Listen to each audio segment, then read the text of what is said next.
Good morning বন্ধুরা, আশা করছি তোমরা সবাই ভালো আছো। আমি অনেক ভালো আছি। চলে এসেছি আবারও একটা রেসিপি বনাম ব্লগ ভিডিও নিয়ে। তো শীত তো শেষের দিকে, তো অবশেষে আমাদের মনে পড়েছে এবছর তো আমরা ফ্রায়েড রাইস খাইনি। তো তার জন্য চলো আজকে ফ্রায়েড রাইস আর চিকেন কষা রান্না করব। তার জন্য দেখো প্রথমে চাল মেপে নিচ্ছি। এখানে 1.5 কিলো চাল আছে, তো আমি সবটা চাল নেব না, 1 কোটো চাল রেখে দেব। আর যেই কোটোটাকে তোমাদের দেখালাম, এটা আমাদের নিচের ঘরে থাকে একটা জেঠিমা পুরীতে গিয়েছিল, সেখান থেকে এনে দিয়েছে। কেমন হয়েছে অবশ্যই তোমরা বলো। তো চলো চালটাকে ভালো করে ধুয়ে জল দিয়ে ভিজিয়ে রেখে দেবো, ঘন্টাখানেক মতন ভিজিয়ে রাখবো। আর তোমাদের ভিডিওর শুরুতে দেখিয়েছি মাংসটাকেও ভালো করে ধুয়ে নেব। চাল 2-3 বার করে ধুয়ে ফেলে জল দিয়ে ভিজিয়ে রেখেছি। এদিকে দেখো মাংস ধোয়া হয়ে গেছে। এটা বড়ান মুরগির মাংস। তো আমার যা অনেক দিন ধরে খেতে চাইছিল, তার জন্যই মূলত রান্না করা। ও এই অবস্থাতে ও যা যা খেতে চেয়েছে মোটামুটি আমরা ওকে সমস্ত কিছু খাইয়েছি। ও যখন যেটা খেতে চেয়েছে, আমার অনেকটা কষ্ট হলেও আমি ওকে রান্না করে খাওয়ানোর চেষ্টা করেছি। তো আমি তার মধ্যে চান করে চলে এসেছি মাংস টাংস ধুয়ে। এবার চলো সবজিগুলোকে ভালো করে কেটে নিই। তো ফ্রায়েড রাইসের জন্য প্রথমে যে সবজিগুলো নিচ্ছি সেগুলো নিয়েছি মটরশুঁটি। তো আমি একটা গামলাতে জল নিয়েছি, একবারে ধুয়ে ধুয়ে রেখে দেবো। এবার কেটে নিচ্ছি গাজর। তো বন্ধুরা তোমাদের একটা কথা বলি, প্লিজ বন্ধুরা আমার ভিডিওটা পুরোটা দেখো, স্কিপ করো না, পুরোটা দেখো। অবশ্যই তোমাদের ভিডিওটা অনেক ভালো লাগবে। আর আমার এই রেসিপিটা তোমাদের দেখলে তোমাদের অনেক অনেক উপকারে লাগবে। যারা নতুন নতুন রান্না শিখছো বা নতুন নতুন রেসিপি করতে চাও, তাহলে আমার চ্যানেলটিকে অবশ্যই সাবস্ক্রাইব করে আমার পাশে থেকো। আর তোমাদেরকে অনেক অনেক রান্না আমি শেয়ার করব, তোমাদের অনেক কাজে লাগবে।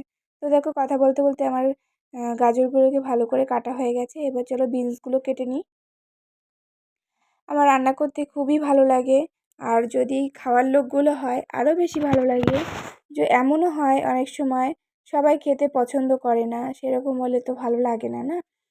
আমি রান্না করব, সবাই খাবে, একটা ভালো মন্দ একটা প্রশংসা করবে, ভালো হলেও বলবে, খারাপ হলেও বলবে, তাহলে আরও রান্না করার আগ্রহটা বেশি বাড়ে।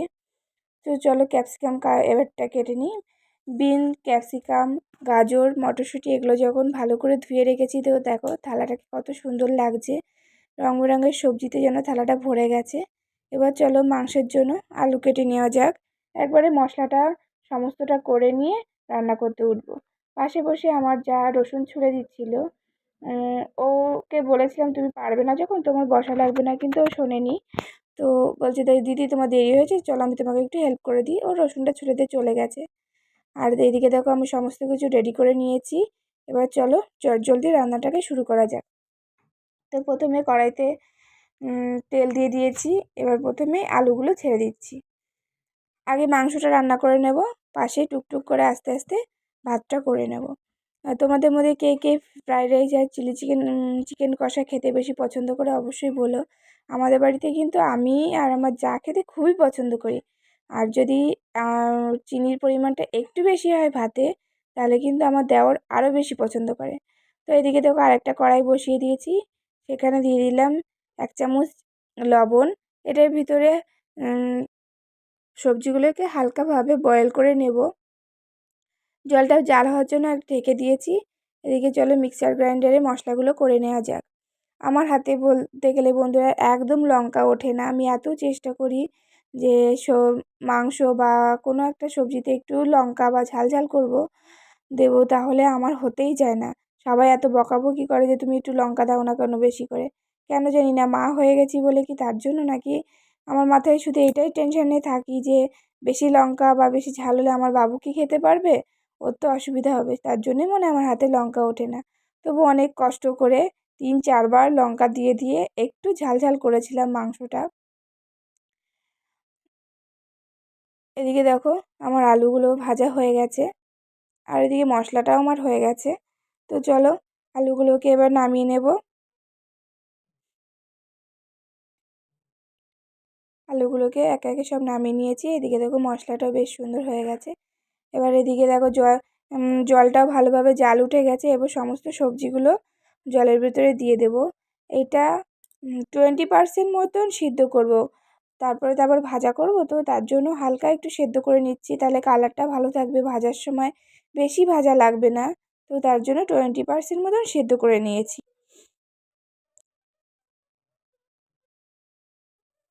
তো দেখো সবজিগুলো ভালোভাবে ফুটে গেছে, এবার গ্যাসটাকে নিভিয়ে রেখে জল ঝরাতে দিয়ে দেব।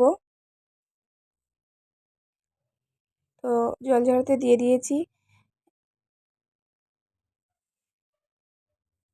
আমার বিভিন্ন রকম রং বেরঙের সবজি হলে রান্না করতে আরও বেশি ভালো লাগে। বাবা মাংস খাবে না, তো তার জন্য বাবার জন্য একটা ডিম দিয়ে একটু ডিম কষা করে দেব, ফ্রায়েড রাইস দিয়ে খেতে তাহলে ভালো লাগবে। বাবা তো মাংস খায় না, খাসির মাংসটা ছাড়া আর কোনো মাংসই বেশি পছন্দ করে না। এবার মাংসটাকে 10 মিনিটের মতন ভালো করে ম্যারিনেশন করে রেখে দেব। তার জন্য দিয়ে দিলাম বেটে রাখা মশলাটা। মনটা এতটাই মানে কাঁপছে যে মশলাটা সব দেব না, মনে হয় ঝাল হয়ে যাবে, মনে হয় ঝাল হয়ে যাবে। তো তবুও মনে অনেক সাহস নিয়ে দিলাম। দিয়ে এবার নুন দিয়েছি স্বাদ মতন, পরিমাণ মতন হলুদ দিয়ে এবার ভালো করে মাখিয়ে নেব। আমি এটাতে তেল দিচ্ছি না, কারণ কড়াইতে বেশ খানিকটা পরিমাণ তেল পড়ে গেছে। তো তার জন্য আমি তেল দিয়ে কাঁচা তেল দিয়ে মাখিয়ে রাখছি না। 10 মিনিট মতন মাখিয়ে রেখে দেব, তারপরে মাংসটাকে রান্না করব। এতে কী হবে বলো তো, মাংসটা একটু সফট হবে। আমি অন্যান্য দিন মাংস মাখিয়ে রান্না করি না, একেবারেই কড়াইতে মশলা কষিয়ে তারপরে মাংসটা দিয়ে রান্না করি। তো আজকে সবাই আবদার করেছে যে আজকে মাংসটাকে ভালো করে মাখিয়ে রেখে রান্না করো। তো সবার আবদার পূরণের জন্য আমিও মাংসটা মাখিয়ে রেখে রান্না করছি। তো তেল দিয়ে তারপরে পেঁয়াজটাকে হালকা হালকা করে ভেজে নিয়ে তার ভিতরে মাখিয়ে রাখা মাংসটা দিয়ে ভালো করে কষিয়ে নিচ্ছি। এটাকে বড়ার মুরগি তো বেশি জাল লাগবে না, তো তার জন্য ঢেকে ঢেকে রান্না করে নিচ্ছি। জলটা একটু কম দেবো, কষা কষা রান্না করব। তো তার জন্য এত তেল ছাড়ছিল, তো কি বলবো বন্ধুরা, মনে হচ্ছিল যেন আমি 1 বোতল তেল ঢেলে দিয়েছি মাংসে। তো এদিকে দেখো আমি কাজু বাদাম আর কিশমিশটাকে একটু ধুয়ে জল দিয়ে ভিজিয়ে রেখেছি। এদিকে আমার মাংস কষানো প্রায় শেষের দিকে, মাংস থেকে দেখো জল ছেড়ে দিয়েছে।